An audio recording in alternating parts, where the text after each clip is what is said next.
Hello, beautiful people. Welcome to HerJourney2Self Podcast. My name is Tamara and I am your host.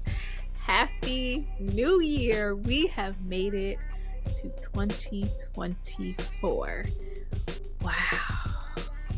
Man, there is so much that I could say, but I will start with this. I am so happy that I made it. I mentioned before that coming back for season 4 of the podcast was a fight. Every episode was a battle, and I did not think that I would make it, honestly. There were days towards the end where I was just like, I want to give up. I want to quit, but I am so happy that I did not. I am so happy that I am here and that you are here. We made it. And this is also a really special episode because this is the season finale, which is so fitting how the timing of the season played out, because I have always been one to feel that an ending is just a new beginning. This season of Be Affirmed has been a joy.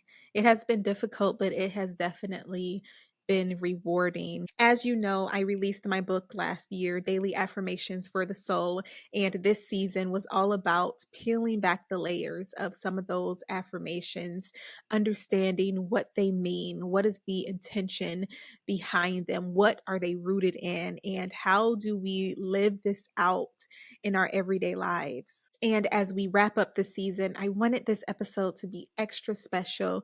We have laid the foundation, we have planted the seeds. So now it is time to water them and let them take root and allow growth to happen. So today I want to speak about the thought of New Year, New You. Now, New Year's resolutions have a lot of critics. They do. I am not a critic.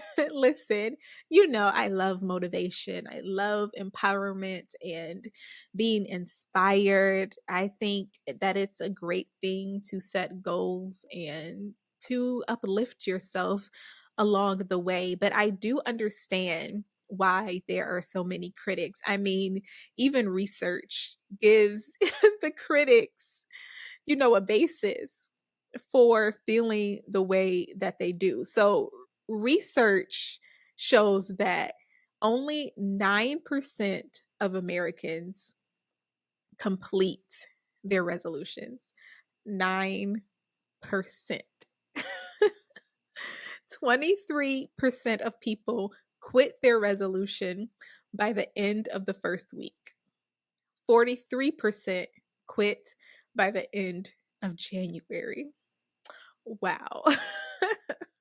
Even knowing that, I'm still going to set myself some New Year's resolutions, okay? Because it's all about the intention behind it. But I really want to come from a different angle in this conversation.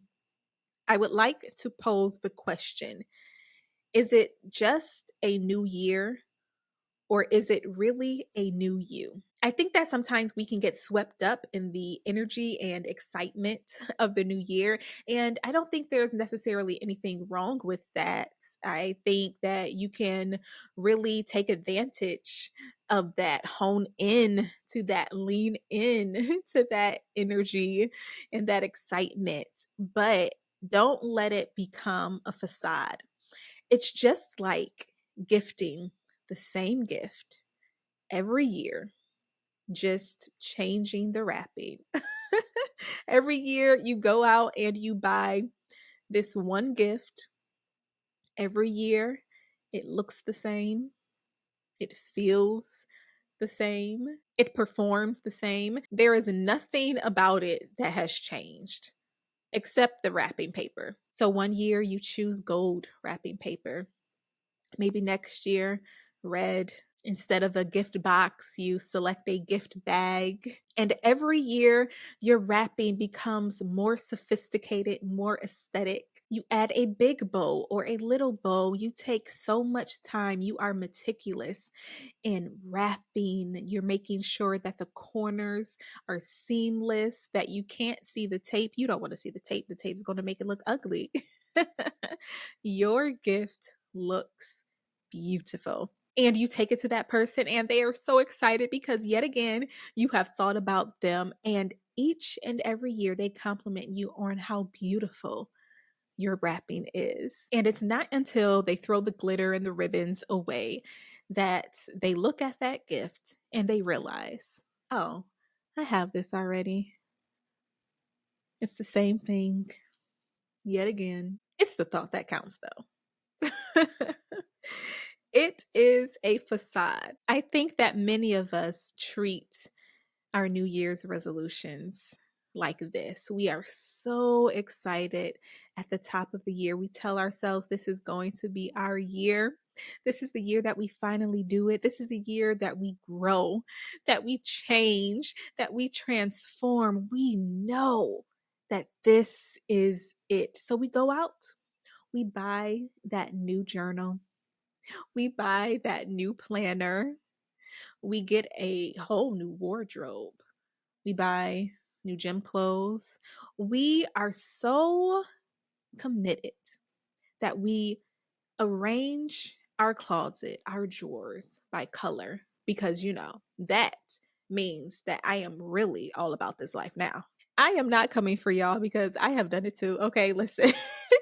Tell the truth. This is what we do. We do all of these things to put a bow on our new year. But then once the excitement fades, once the sparkle goes away, we are left with ourselves completely unchanged. And I don't think that we go into it completely blind. I think that we do have intentions, but we have missed a step. We haven't renewed our minds.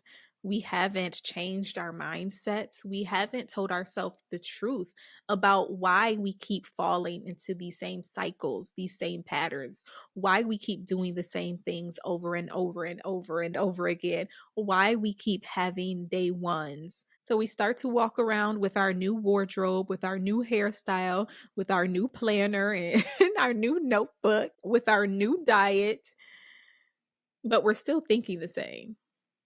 We're still hanging around the same people. We're still consuming the same content. Everything becomes a facade. I don't want 2024 to be that way for us. I want 2024 to be different. We have to deal with the stuff that is blocking us, that is causing us to repeat the same behaviors, that is making us think the same way, that is causing us to have these limiting beliefs. Your belief is key in moving forward. I realized that I had gotten to this point where I no longer believed in the things that I was passionate about. I no longer believed that I was good enough, that I was talented. I no longer believed that life could work out for me. And I didn't realize it at first. I was just so confused as to why I kept starting over and over again, why I kept repeating these same habits. I was wondering why I would find myself in this same cycle. I felt like I was on a hamster wheel. And then I realized I don't believe that I can succeed at this. And it shocked me because I had done it before. So what was so different? And then I realized that the experience that I had had over the course of a year broke my heart in such a way that I didn't think that there was any recovery for me. I felt like there is no sense in trying anymore. That's what my soul felt like. So, although I was doing all of these things, eventually I would find myself sad and depressed again, not wanting to get out of the bed, not wanting to do a thing because what's the point? That was a hard revelation for me. And I had to sit with myself and I had to pray and I had to ask God, what was it? When was the moment where my belief changed? It has been a hard couple of years, and there are days where I can still feel the effects of 2020, and I'm just like, come on. Come on. And it can be so easy to surrender to that disappointment, but I am making a decision to get off of the hamster wheel. I no longer want to trick myself by wrapping my new year with a pretty bow. I want to ask myself the hard questions. I want to evaluate where my beliefs come from. I want to know who planted the seeds, what planted the seeds. I want to uproot some things and then go plant in fertile soil.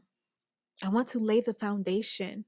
Don't let New Year, New You just be a catchphrase.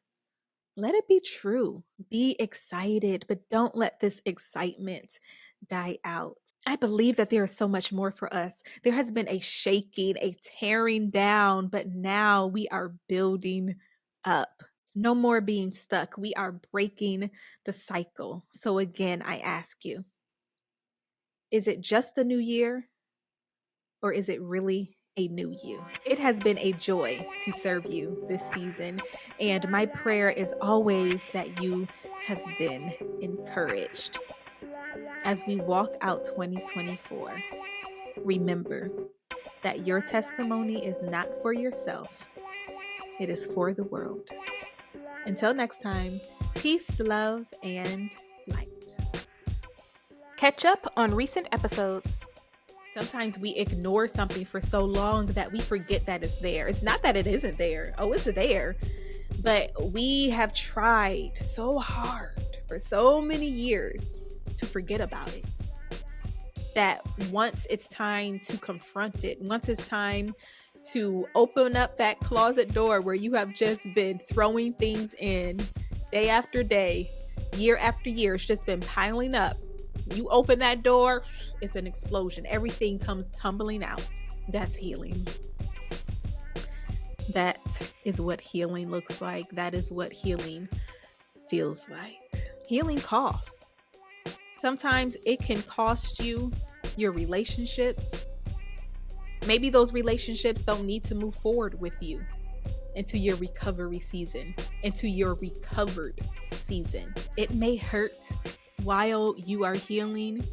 You may have to tend to some things. I had to tend to those bandages while I was healing. Listen, sometimes healing can look and it can feel really ugly, but there is so much beauty in being healed. Her Journey to Self Podcast is produced by 7 Sweet Studios.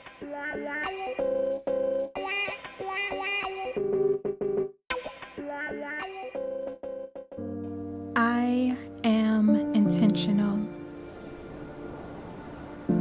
I release shame and its hold on me. I practice gratitude. I honor my body.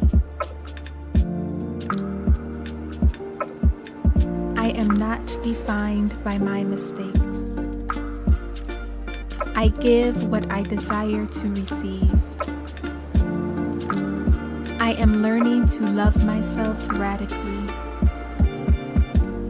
I receive what is for me.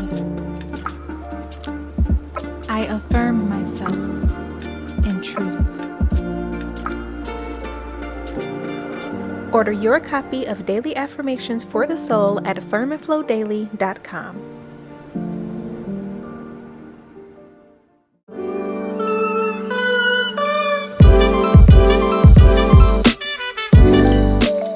Her Journey to Self merch has arrived. Show your support and join the movement of purpose, passion, and healing.